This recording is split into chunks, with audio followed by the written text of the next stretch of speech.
watching how your body responds to, let's say, a night of no sleep, or a difficult conversation with your boss, or a really tough workout. Understanding how your body responds to that tells you a lot about your general state of health.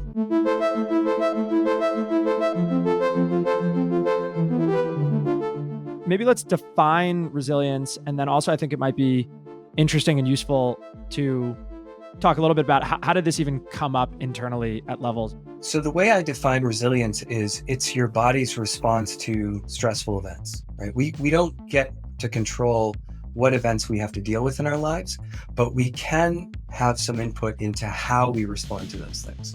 Levels has always, I think, been focused on trying to improve people's health rather than trying to detect disease. And so I wanted to start to come up with metrics that would be indicative of health rather than of disease. And that's, I think there, for a couple of different reasons, resilience really struck a chord there.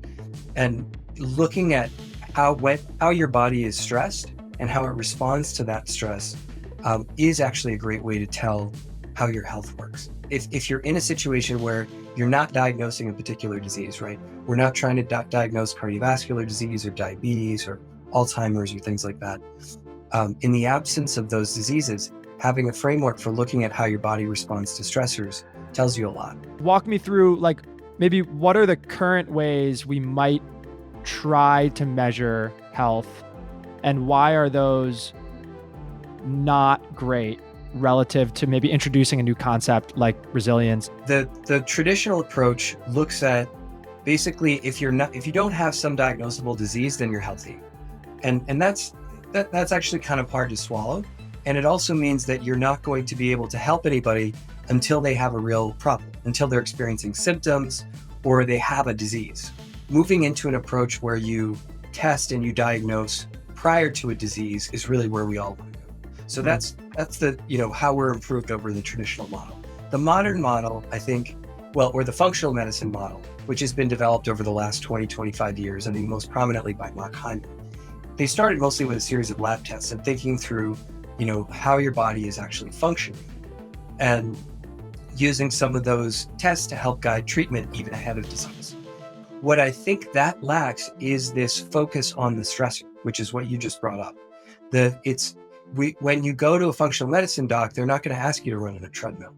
They're not going to say, hey, when you did this thing yesterday, when you were in your workout yesterday, how did that go? And the reason they don't is because A, it typically requires more equipment. You'd have to measure some stuff. And B, it's not a central part of that diagnostic philosophy. So what I'm trying to do here is put a focus on the stressor as an important part of the diagnostic process. The other piece of this is trying to link what people want in their health with what is kind of quote unquote good for you. So when I talk to people in their 40s and 50s, what they want a lot of time is more energy. They want to be able to do better at a workout, spend more time with their kids. And that involves being able to go a night without sleeping and then spending time with those kids, right? It involves being able to respond better to those stressors. So what resilience really does for me is two things. One, it focuses the diagnostic process in functional medicine. And two, it helps correlate with what individuals actually want in their health. Because when you talk about being healthy, it's hard to get people to do much about it, right? If they're like, hey, I'm not sick, I'm not going to do much. But if you can say, look, this is actually good, this thing that we're doing here is going to help you improve your workout. It's going to help you have more energy for your kids. Even for people who aren't sick, they're willing to engage in something like that. So those are the two reasons I think resilience is really important. Let's talk about the current state of measuring resilience. So I have levels, I measure glucose, I have Whoop and Oura Ring, which are doing similar things. They're measuring, mostly overnight heart rate and heart rate variability, which HRV is a measure of stress in theory. And so I'm curious, is this enough? And if not, what does the future of measuring resilience look like? Yeah, well, so one of the things we've started looking at some of the scoring systems for glucose, right? We're rethinking those a bit. And I think what what's interesting is this idea of resilience is now coming into how we score glucose traces. So for example, you might have a spike that goes up quickly and comes down quickly. That indicates your body is actually good at shifting in order to handle glucose load. For other folks, it might go up and stay up for a while, or it goes up and down and you have a biphasic response. And in each of those cases, what you're looking at is the body responding to a glucose load in a different way. And I think we're going to start to be able to get very concrete about resilience by looking at different traces. So we're looking at the glucose trace with levels, which gives you some information about how the body is handling energy, right? And how well it's coordinated on that front. What I think Whoop or Oura can do is give you heart rate and temperature information. And heart rate tells you a lot about sort of strain, recovery, how you're sleeping.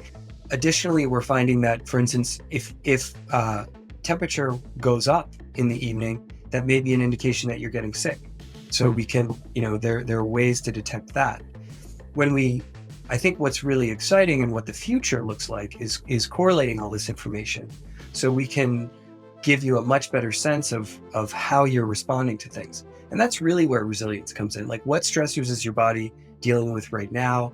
How could we expect your insulin resistance to look like in the morning? There was a recent study that showed that basically there's a 20 to 30% difference in your glucose level by eating the same thing. What that means is there's all kinds of other context that goes into how your body handles that glucose. And I think even with just a Whoop and a levels monitor, we can give you a fair amount of that context. When we start measuring additional things, additional molecules, there are different ways we can measure stuff. I think we'll get a much better picture of how your body overall is responding to things. And that's what to me is really exciting. So we could say, look, you look like you're getting sick and you only slept 4 hours last night. We think your insulin resistance is going to be high. You probably want to eat fewer carbs today, or maybe think about skipping lunch, right? How cool would that be if your app could tell you that? All right, so age is a factor. Do you tend to get across the board as your instinct that you get less resilient over time? Yeah, I think we see this. Recovery takes work. Mitochondria tend to wane as you age in terms of their function. You also have changes in the epigenome, senescent cells aren't functioning as well. So your body isn't, because it's not functioning as well, it actually, when you tip it in one direction, this is why the resilience part is so important. When you push the body in one direction or another, it doesn't come back as quickly because your cells aren't functioning as well. So they don't respond to the stress as well.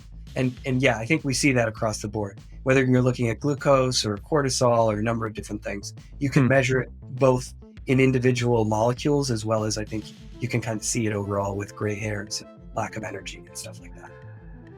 Got it. So it tends to go down over the course of a lifetime. And then zooming in a little bit over the course of, say, let's look at like a 5 to 10 year period, maybe where there is an onset of a chronic disease developing in someone. Is it fair to say that like you're more resilient at the start of that onset than you are towards the end, which is in part why it's so important to be able to measure some of this stuff so that you can intervene? Yeah, I mean, I think by definition, once you've started experiencing symptoms, so in cardiovascular disease, the symptoms might be chest pain, or they might be shortness of breath, or in diabetes, it's going to be the tingling in your feet, right? Because the nerve endings aren't working anymore. Once you've hit that point, your body's probably already gone through a couple of adaptations, and you don't feel the same anymore. So I think you're definitely less resilient for most diseases. Got it. What is your best guess at rough timeline for when it will be relatively mainstream to have wearables that can predict with decent accuracy when you're developing like many, if not most, of the chronic diseases? Because it seems like that's kind of where we're heading eventually.